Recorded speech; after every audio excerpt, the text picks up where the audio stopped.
And when you apply the principles of the scrolls, you will become far wealthier than you have ever dreamed. My second condition is that you must constantly dispose of half your earnings to those less fortunate than you. There must be no deviation from this condition. Will you agree? Yes, sir. And now the most important condition of all. You are forbidden to share the scrolls or the wisdom they contain with anyone. One day there will appear a person who will transmit to you a sign, just as a star in your unselfish actions were the sign that I saw. When this happens, you will recognize this sign, even though the person transmitting it may be ignorant that he is a chosen person.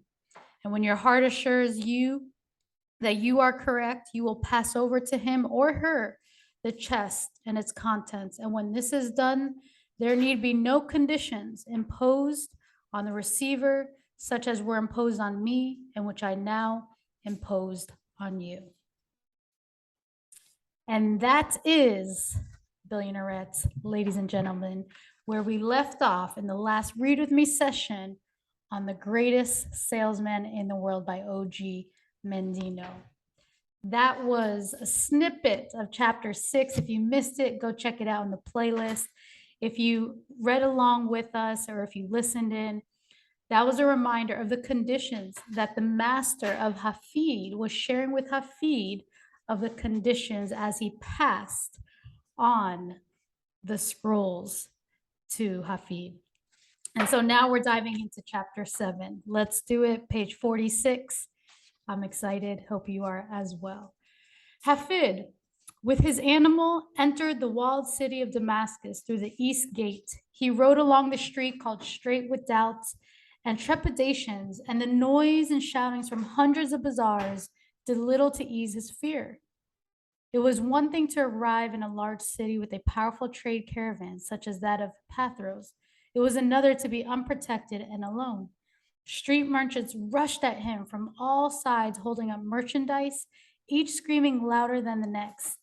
He passed cell-like shops and bazaars displaying craftsmanship of coppersmiths, silversmiths, saddlers, weavers, carpenters, and each step of his mule brought him face to face with another vendor, hands outstretched, wailing words of self-pity. Directly ahead of him, beyond the western wall of the city, rose Mount Hermon. Although the season was summer, its top was still capped with white, and it seemed to look down on the cacophony of the marketplace with tolerance and bearance. Eventually, Hafid turned off the famous street and inquired about lodging, which he had no difficulty finding in an inn called Moshe. His room was clean, and he paid his rent for a month in advance, which immediately established his standing with Antonine, the owner. Then he stabled his animal behind the inn, bathed himself in the waters of the Barada, and returned to his room.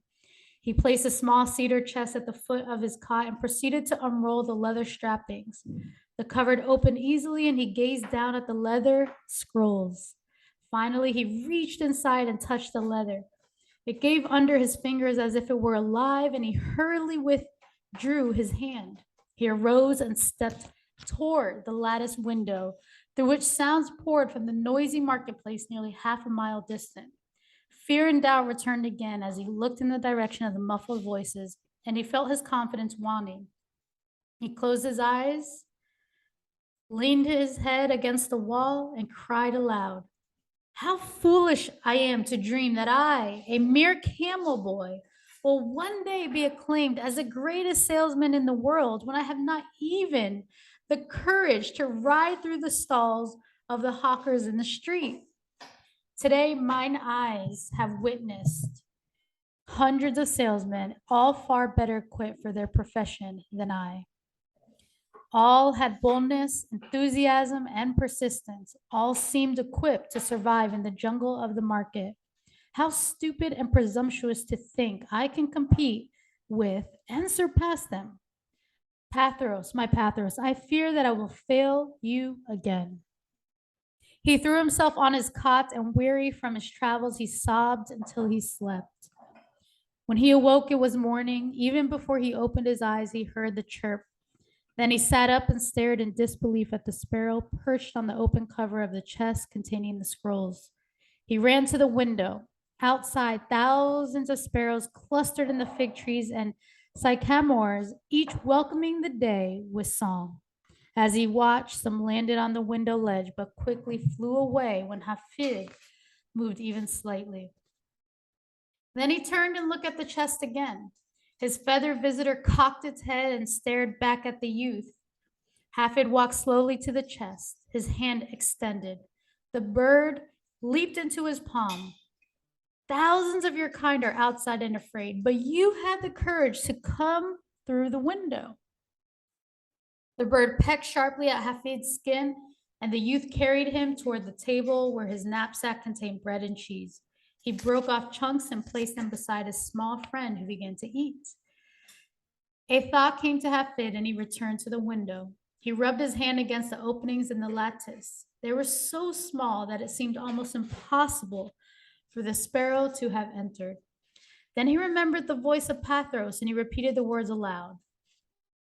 Failure will never overtake you if your determination to succeed is strong enough. He returned to the chest and reached inside. One leather scroll was more worn than the rest. He removed it from the box and gently unrolled it. The fear he had known was gone. Then he looked toward the sparrow. He too was gone. Only crumbs of bread and cheese remained as evidence of his visit from the little bird with courage. Hafid glanced down at the scroll. Its heading read, "The scroll marked 1." He began to read. And that concludes chapter 7 and the Read With Me session for today. I'm so excited because chapter 8, page 51, is the first scroll that we're about to dive into. He is going to read what is inside this scroll number 1, and I cannot wait. Let me know your thoughts. Let's dive into this. I'll see you in the next Read With Me session where we begin the scroll marked 1. My name is Vanessa Black. I'm one of the owners and founders of Billionaire, where we are on a mission to impact the lives of billions of souls all over the world to achieve personal freedom as well as financial freedom. Okay. We're going to do this by empowering minds and bodies and souls daily.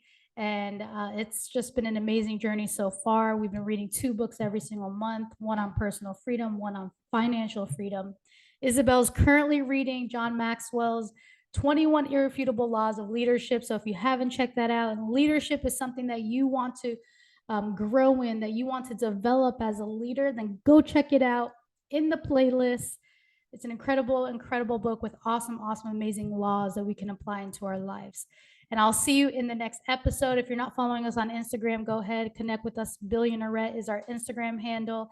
And if you want to jump inside of our inner circle, then let us know in the comments, or you can click the link in the description. It should be there to get access to it, where on a weekly basis, we get on our calls, very intimate inner circle, and we dive deeper into not only these books and apply weekly exercises as an awesome group, but then we also go deeper into different financial freedom strategies that you can implement in your life and businesses. So super pumped up and excited. Again, my name is Vanessa Black. Go ahead and give this a like if you thought this was a great book so far, because we're about to get into the goods. So we'll see you next time, and have a beautiful rest of your day. Take care.